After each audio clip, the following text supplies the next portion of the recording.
Buenas tardes, Isabel.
Buenas tardes.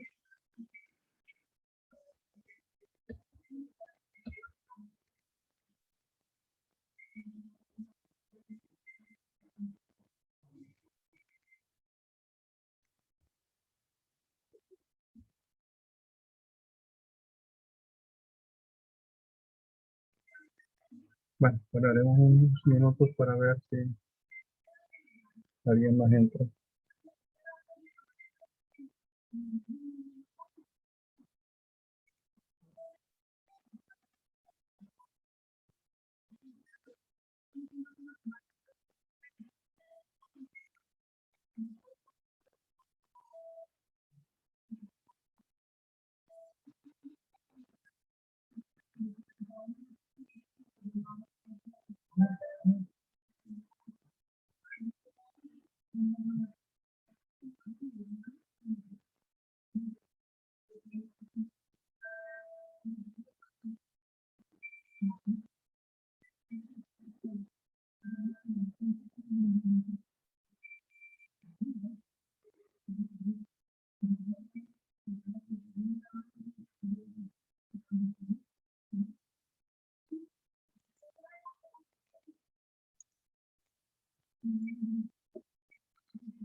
Buenas tardes, Isabel. ¿Me escuchas?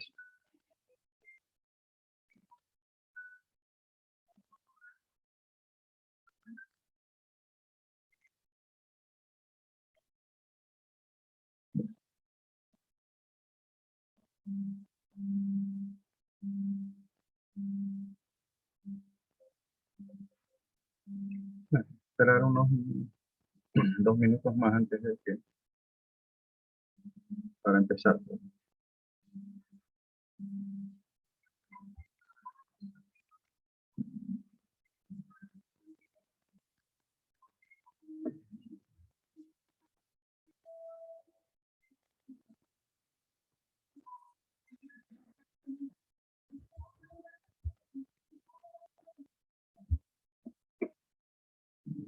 Sí, posiblemente también haya gente con problemas con la electricidad, pues, en la televisión. algunos canales que se han salido de pronto, ¿no? Por momentos. Porque hay racionamiento en algunos sitios.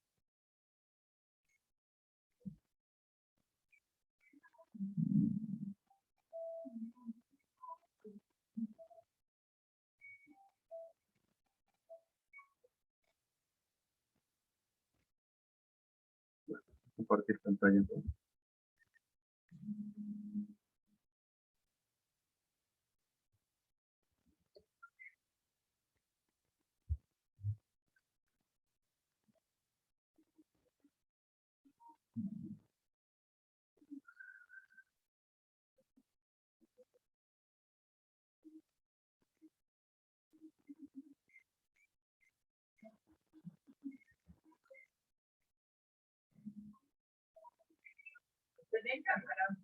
Sí. Tienes que usarlo.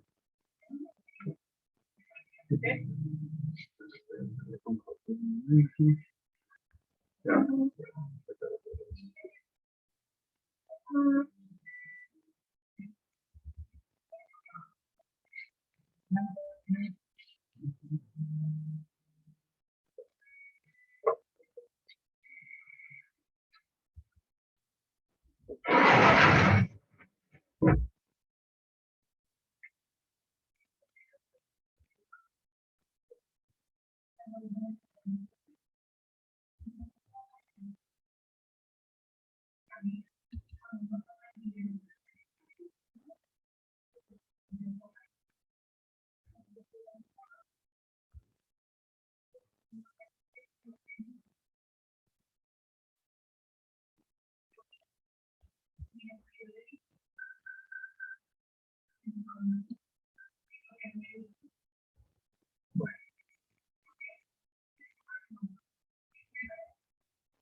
Bueno, en este vamos a hablar sobre la parte de saturaciones, sobre todo en específico y mayormente en lo que es la determinación de la saturación de agua, ya que por defecto a determinar la saturación de agua podemos determinar la saturación de petróleo a partir de la información derivada de los perfiles.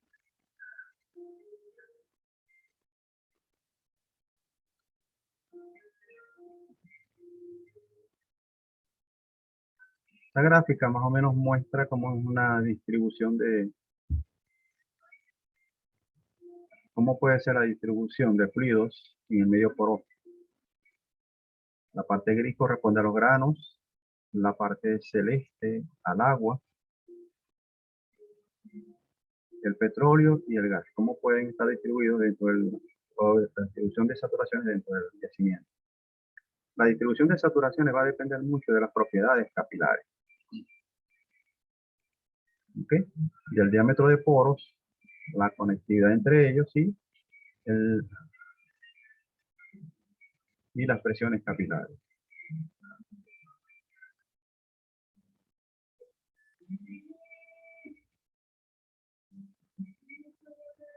Como dice aquí, yo puedo, a nivel de yacimiento podemos hablar de 3 saturaciones normalmente, un yacimiento de hidrocarburos.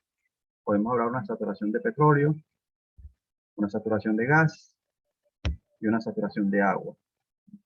En un yacimiento de petróleo, normalmente y predominantemente vamos a tener una saturación de petróleo y una saturación de agua cuando la presión del yacimiento está por encima de la presión de burbujeo. Cuando la presión se reduce por efecto de la producción por debajo de la presión de burbujeo, comienza a formarse una saturación de gas. Una saturación de gas que inicialmente es muy baja y comienza a aumentar hasta llegar a un cierto valor. Cuando llegue ese valor, hasta que no llega a ese valor mínimo, que corresponde a la saturación de gas crítica, ese gas no va a ser móvil, simplemente se libera del petróleo y queda en el sitio, queda allí atrapado. Cuando la saturación en esa zona alcanza un valor mayor que la saturación de agua crítica, los valores de saturación de gas por encima de ese valor se convierten en gas móvil.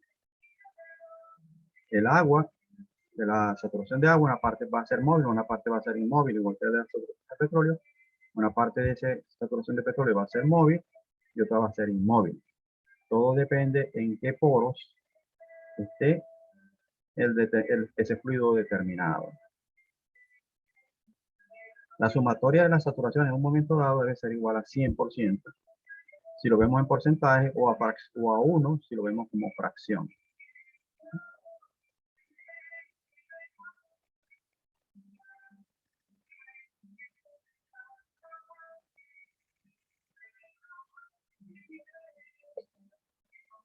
La saturación inicial de agua en cualquier punto de un yacimiento es el resultado de un balance entre la presión capilar y la presión de las fuerzas de gravedad. Esta saturación de agua puede determinarse por pruebas de capilaridad hechas a núcleos que se extraen del yacimiento y se hacen pruebas de laboratorio, bastante extensas y bastante costosas. En perfilaje de pozo, utilizando los registros de resistividad, se puede determinar la porosidad de resistividad, se puede determinar la resistividad de la formación, y con los registros de porosidad se puede determinar la porosidad. ¿Okay? Sobre todo cuando vamos de lo que yo mencionaba, de las 3 zonas que se forman en el yacimiento, la de investigación profunda, que es la que me ve la resistividad en la zona no dañada o no contaminada, es la que me interesa para los efectos de determinada saturación de agua. Si nos vamos a las ecuaciones de Archie que vimos, que derivó Archie con respecto a partiendo de la resistividad de la formación saturada 100% de agua y la resistividad de la formación cuando hay hidrocarburos 100% de agua RO con hidrocarburos RT, del factor de formación, que es igual a A sobre la porosidad elevada a la M. Con eso y podemos llegar a esa expresión que está allí al final, que dice que la saturación de agua elevada a la N es igual a unos valores encerrados en el corchete si elevado a la ¿sí? Que es A por RW, y eso dividido entre la porosidad elevado a la M y el valor de RT, donde SW es el volumen de agua, saturación de agua, la saturación de agua que representa el volumen de agua que existe en la formación sobre el volumen total de la roca, volumen poroso de la roca. Entonces, esta ecuación que está acá, tal y como fue definida por Archie, me permite determinar saturación de agua en una formación limpia, es decir, con un bajo contenido de arcilla menor al 5%, donde conozca los valores de resistividad profunda, RT, que conozca la porosidad de la formación a partir de los registros de porosidad o de análisis de núcleos, y que pueda conocer el valor de la resistividad del agua de formación, que es RW. De esos valores, como vemos, la porosidad y la resistividad de la formación la puedo obtener de los registros. El A es una constante, puede ser 1, puede ser 0,81. Cuando hablamos de arena, normalmente trabajamos con 0,81. Cuando hablamos de calizas o dolomitas, se trabaja con 1. ¿Okay?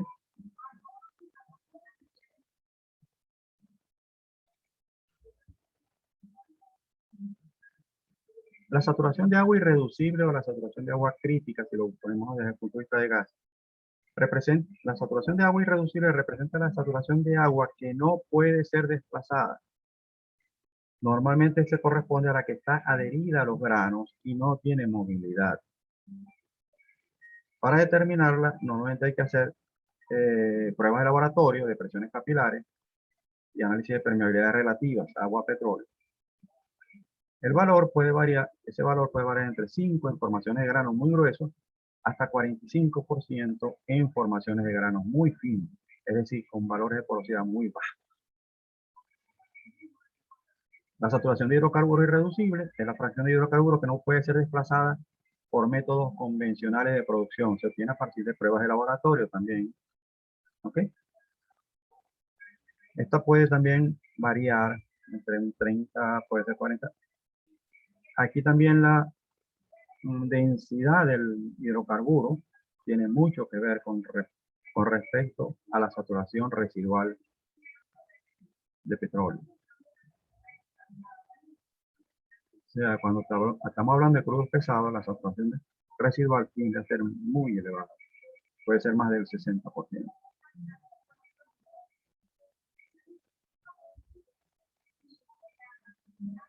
La resistividad del agua de formación se utiliza como un valor de referencia. ¿Okay? Las aguas de formación son conductoras debido a que ellas contienen minerales. Y esos minerales son los que permiten transmitir la electricidad. Y son afectadas por el caso de la temperatura. O sea, yo puedo tomar una muestra de agua, medir la resistividad y la temperatura a la que lo estoy midiendo.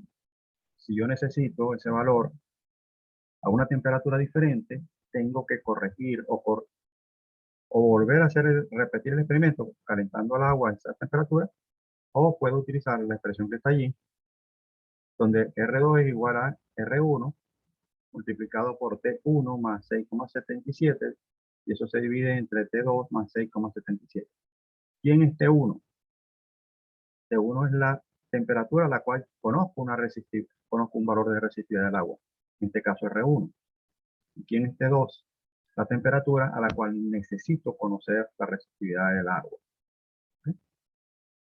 En este caso, la temperatura T1 y T2 están expresadas en grados Fahrenheit.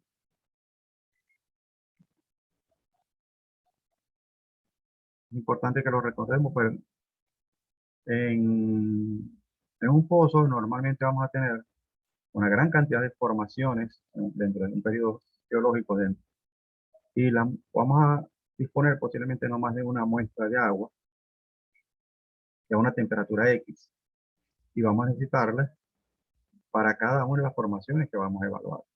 Y cada una está a una profundidad diferente, por lo tanto, debido a la existencia de un gradiente geotérmico, vamos a tener que las temperaturas a nivel de cada formación van a ser diferentes, por lo tanto, el valor de la resistividad del agua a utilizar tiene que ser diferente.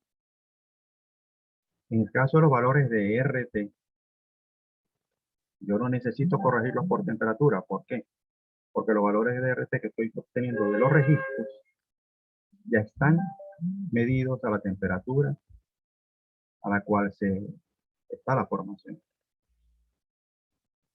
Pero los valores de RW por lo general van a surgir a partir de una muestra que tenga en superficie o de una muestra recuperada de una formación a cualquier profundidad dentro del mismo pozo o de un pozo vecino.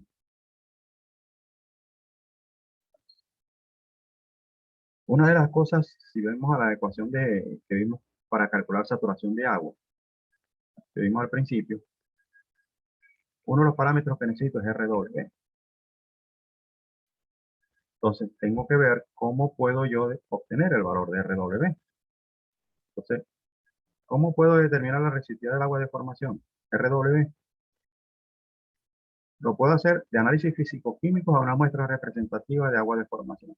Es decir, una muestra que se pueda tomar en un pozo o en el mismo pozo en un pozo vecino.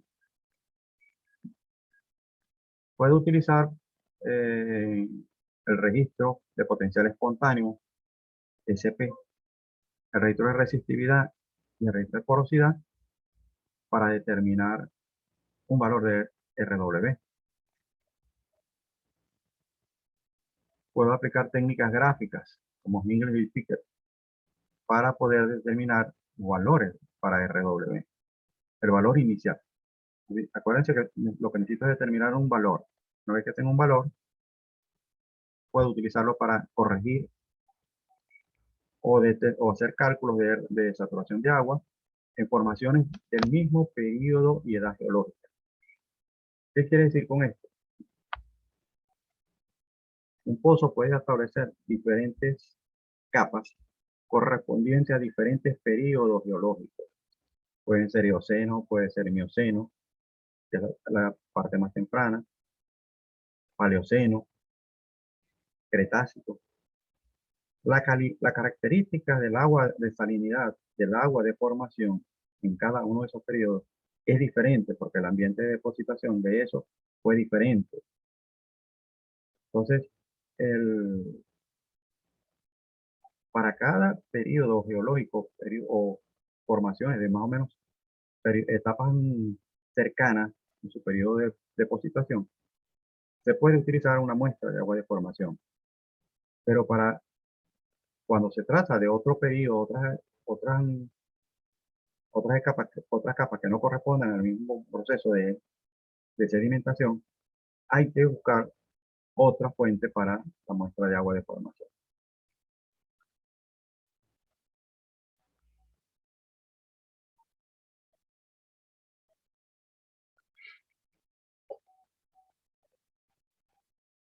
Con análisis físico-químicos se puede determinar. Este es un método que utiliza la Santiago Schlumberger. Ahí tengo por lo menos una muestra de agua, se lleva al laboratorio y se puede determinar cuál es el contenido de aniones y cationes. Sodio, calcio, magnesio, cloruros, sulfatos, carbonatos, bicarbonatos, con contenidos de sólidos en el orden, expresados como miligramos por litro o ppm. En esa gráfica que está allí, se puede determinar con la salinidad total de la muestra en la escala horizontal donde se ve la salinidad total. Con la salinidad total se puede entrar verticalmente, cortar cada una de esas curvas y leer en el eje vertical un factor de corrección, ese factor que está allí. Multiplicando la composición obtenida del análisis físico-químico por el factor de corrección, tengo esa misma concentración, pero en equivalentes de cloruro de sodio. Normalmente el agua de formación se expresa como contenido de cloruro de sodio. A pesar de que como ven, contiene diferentes tipos de sales. Con ese valor de RW, con esa composición, yo hallo la composición total y con esa composición puedo entrar a esta gráfica que está acá, donde esas líneas diagonales representan salinidad, equivalente de cloruro de sodio. En este caso, la línea amarilla está representando la composición total que estamos determinando. Aquí sumamos todo. ¿Okay? Con la sumatoria entramos acá, trazamos esta línea, hallamos los multiplicadores que son estos.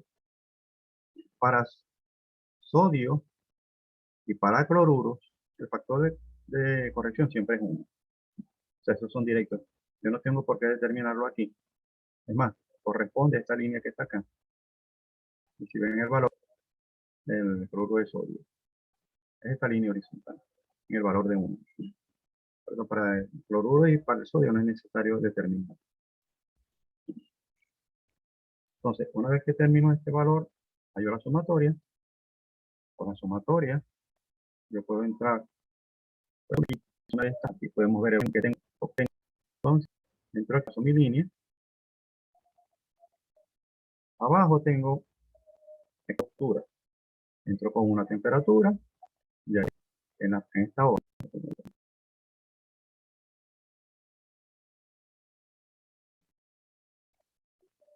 Okay. Entonces, este es uno de los métodos para determinar RW a partir de un análisis físico-químico del agua. Puede ser que yo tenga un análisis físico-químico y me dan la salinidad total equivalente en cloruro de sodio. O sea, me dan el valor total.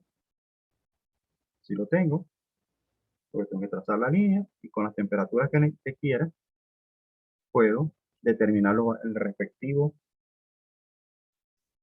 valor de RW. Ahora, eso implica entrar 3, 4 veces, posiblemente, dependiendo de los datos que necesite de RW, entrar a la gráfica. ¿Qué puedo hacer? Yo puedo determinar el RW para una temperatura. Y me voy a esta ecuación que está acá. Y con esta puedo determinar el resto de los valores. ¿Sí?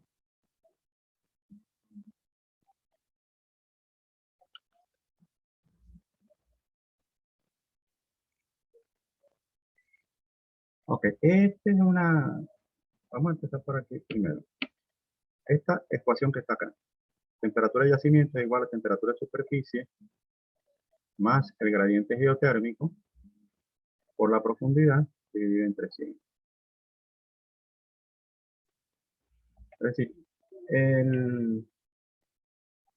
la Tierra tiene un gradiente geotérmico que va, o sea, una temperatura, yo puedo medir una temperatura en superficie y a cierta profundidad, la temperatura, en la medida que voy aumentando la profundidad, va aumentando en una cierta cantidad. Esa cierta cantidad que aumenta la temperatura es lo que se llama un gradiente geotérmico.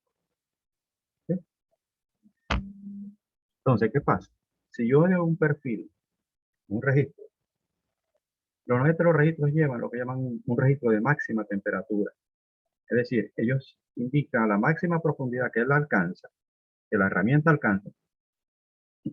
Allí está el registro de el sensor de temperatura.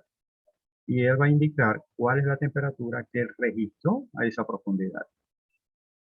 Adicionalmente, en superficie, con un termómetro normal, de esos para medir temperaturas ambientales, yo puedo determinar cuál es la temperatura en superficie. Entonces tengo una lectura a cero profundidad y tengo una cierta profundidad. Entonces, con esos valores yo puedo determinar el gradiente geotérmico.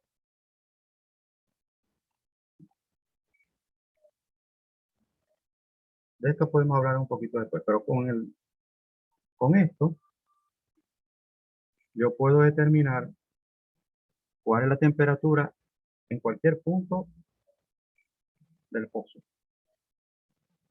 O sea, el registro como tal, a menos que corra un registro de temperatura, que se puede correr también.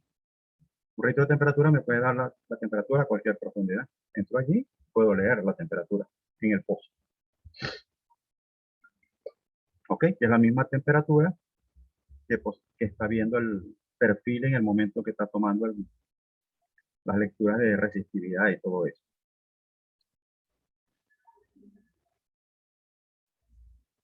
Entonces, para el registro SP, que es el primer registro de litología que se comenzó a tomar en los pozos y que estuvo en funcionamiento ya operacional normal hasta los años 60 aproximadamente, 60-70, cuando el gamma ray lo desplazó. Tiene una particularidad. El registro SP es un registro que depende o es función de la diferencia de salinidades entre el agua de formación y el agua del lodo de perforación. Esa diferencia de salinidades se refleja como una diferencia de potencial. Y esa diferencia de potencial yo la puedo utilizar para determinar la resistividad del fluido agua que está presente en la formación.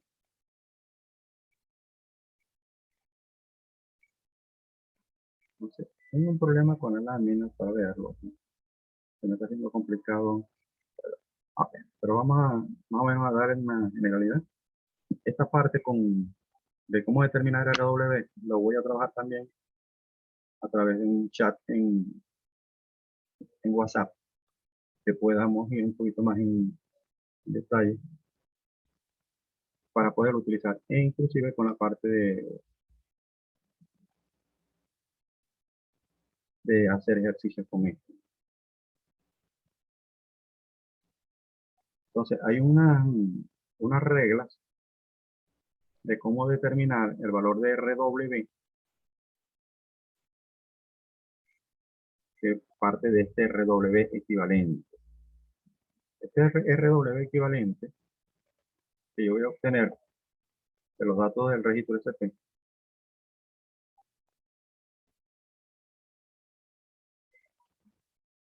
necesitan para trabajarse determinar un valor de RMF equivalente. Por aquí va a ser un poquito complicado.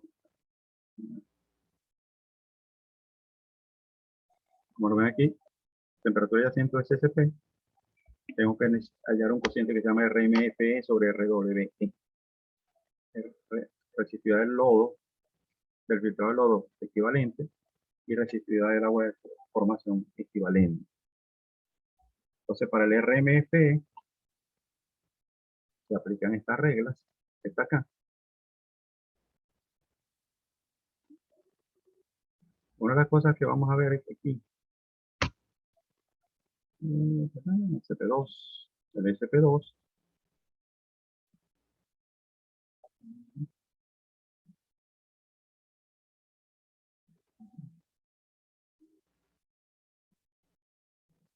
SP1 y SP2. Con estos gráficos,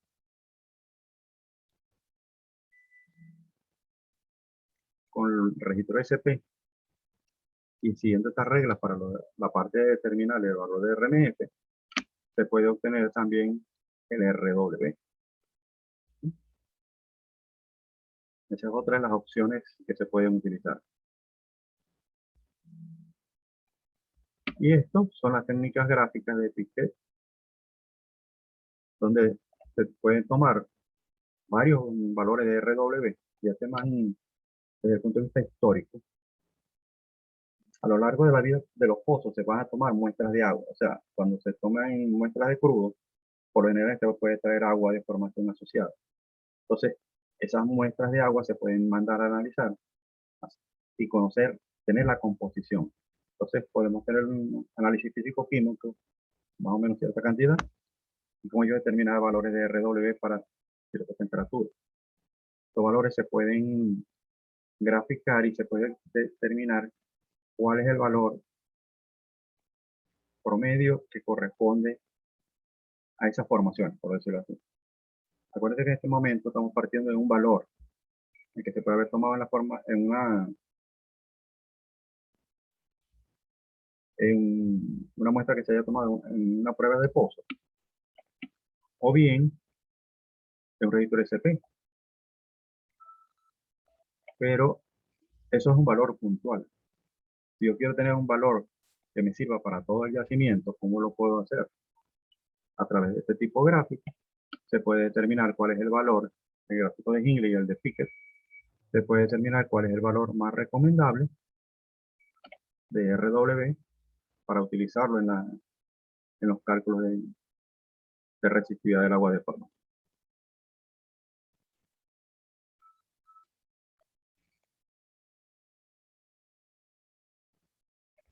La resistividad del lodo de formación es importante para algunos de los análisis que tenemos que hacer en cuanto a la saturación. La resistividad del lodo normalmente puede ser, vamos a ver un momento acá. Esta resistividad del filtrado del lodo, la que estamos hablando aquí, RMF, que lo mencioné también, ¿verdad? Bueno, la resistividad del filtrado del lodo yo la puedo tomar, si tomo una muestra de lodo, de la que está en el pozo, se le manda a hacer un filtro prensa. Tengo el filtrado a ese filtrado y se le puede hacer pasar una corriente y se mide la resistividad y la temperatura a la que está la muestra. Ya tengo un valor de RMF. ¿Sí? Pero ¿qué pasa si no tengo un filtro prensa disponible? No se puede tomar una muestra, no se puede hacer el análisis, pero se puede tomar la resistividad puedo tomar una muestra de lodo, hacerle pasar corriente,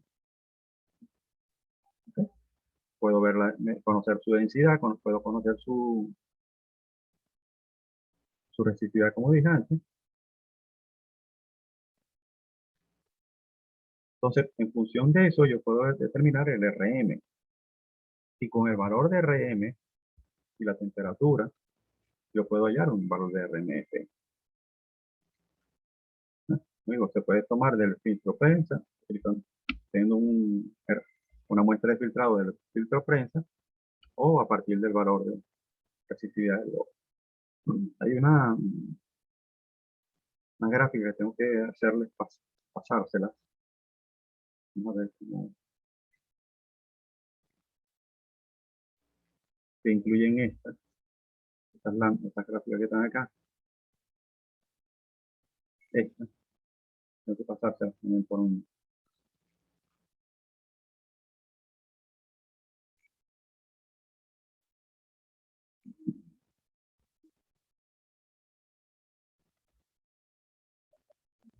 Entonces, ¿cómo puedo determinar la resistividad del filtrado?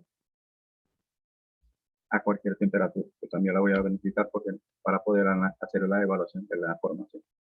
También necesito los valores de RMF a la misma temperatura que voy a necesitar RW, voy a necesitar RMF. Un poquito más adelante vamos a hablar de cómo. Estos son los métodos para determinar RMF a partir del valor de RM, cuando no tengo una muestra de filtrado del lodo. Esta también se las voy a hacer ya.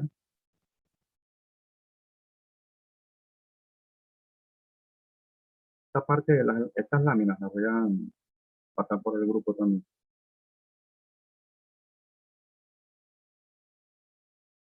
Más explicadas también, por cierto.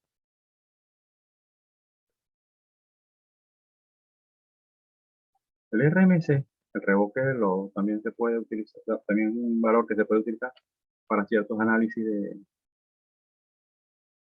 petrofísico. Se necesita también.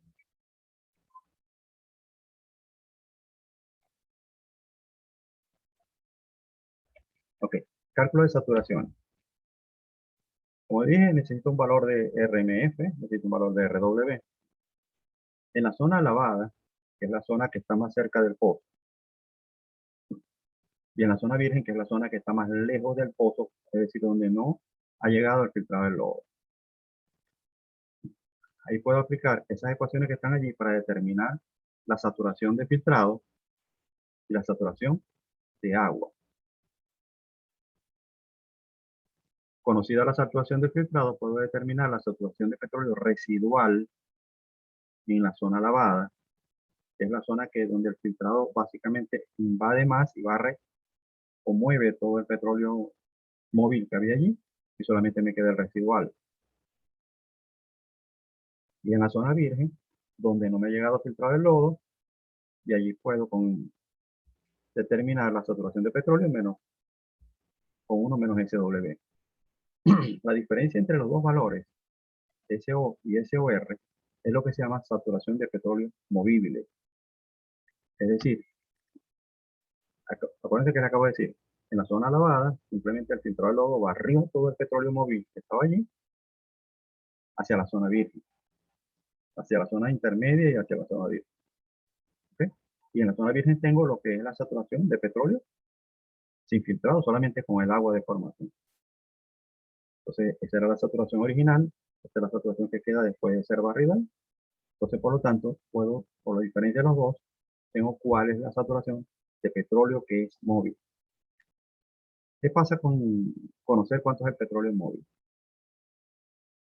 Durante el proceso de producción, el petróleo que se va a producir en la etapa primaria, por decirlo así, tan pronto como yo le coloco el pozo o abro producción, es el petróleo que se mueva. La energía del yacimiento va a desplazar ese petróleo, va a mover hacia los pozos productores. Pero el petróleo residual no se va a mover en este caso. Entonces, una de las cosas que tenemos que ver es, dependiendo la calidad de crudo, este valor de petróleo residual puede ser bastante alto. O sea, en crudos pesados esto puede ser hasta un 60%. O sea, que apenas me quedaría un 40% de petróleo móvil. y introduzco eso a un de ese 40%, si tengo suerte de producir un día es mucho. Porque el otro, a pesar de ser móvil, su viscosidad es tan alta que a veces se hace difícil producir. En el caso de los productos livianos medianos, puede haber mayor producción, pero entonces, cuando hablamos de métodos de recuperación adicional en una etapa posterior de la vida productiva de los yacimientos, en una primera etapa con inyección de agua y gas, ¿contra qué voy? Contra el petróleo móvil que no pude producir en etapa primaria. Y si voy a una recuperación mejorada, voy contra el petróleo móvil que queda y parte del petróleo residual. En el caso de, hay países, hay yacimientos donde se ha alcanzado hasta un 80% de factor de recobro después de recuperación mejorada, ¿okay? Hasta un 80%. Hay otros que han alcanzado recuperaciones primarias de 40-50%, y aún así pueden conseguir un 5-10% adicional. Depende del volumen de petróleo que aún quede. En Venezuela el valor promedio de factor de recobro que tenemos en los yacimientos promedio está alrededor del 30%. Es decir, tenemos muchos yacimientos con 10-15%, tenemos muchos yacimientos con 30-40% y tenemos algunos por encima del 40%. Muy poco. Nuestro promedio es bajo. Comparativamente con el nivel internacional, que está alrededor del 50%, estamos casi un 20% por debajo. Es decir, que tenemos mucho trabajo. Fíjense, 20%. Si tú te pones a ver, es un quinto del petróleo que hemos producido hasta el momento. Un 20% adicional. Si estamos en un 30, ¿ok? Estamos en un 30, quiere decir que puedo sacar una cantidad parecida a más de la mitad de lo que ya he producido, lo que Venezuela ha producido. Simplemente mejorando el factor de recobro. Venezuela tiene ese reto, ¿no? Tiene una alta saturación de petróleo residual permanente.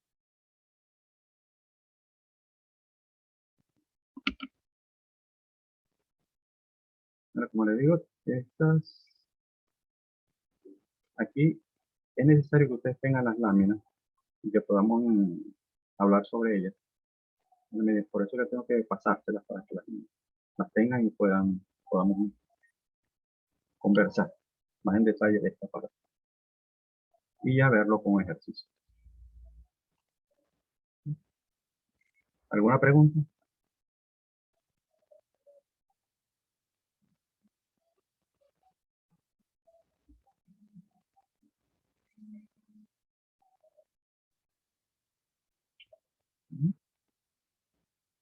¿Alguien tiene una pregunta?